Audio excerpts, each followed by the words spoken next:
एक simple instrument आहे, high level alarm. आपण जेव्हा पिण्याच्या पाण्याच्या टाकीमध्ये जेव्हा पाणी भरायला प्युरिफायर चालू करतो तेव्हा तो खूप लक्ष ठेवून बंद करावा लागतो, नाही तर पाणी ओव्हरफ्लो होतं.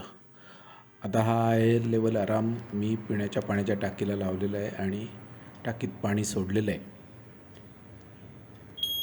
ज्या वेळेला पाण्याच्या टाकीच्या लेवल एका लेवलच्या आसपास येते तेव्हा तो अलार्म वाजतो. आपण तो अलार्म काढून ठेवू शकतो आणि बटन बंद करून प्युरिफायर बंद करू शकतो. हा अलार्म एकदम सिंपल आहे. त्याला एक चाप आहे जो आपल्याला टाकीला अडकवायला उपयोगी पडतो. एक डबी आहे ज्याच्यामध्ये आपण बॅटरी आणि छोटंसं सर्किट असं आहे. ती बॅटरी सहज काढता येईल. बॅटरीचं लाईफ संपलं की दुसरी बॅटरी लावून आपल्याला प्युरिफायर हा हाय लेवल अलार्म बंद करता येईल. असं हे अत्यंत यूजफुल अलार्म आहे. कुठेही घरात बसलेला असला तरी हा अलार्म ऐकायला येईल. छोटंसं युनिट आहे, अगदी स्वस्त.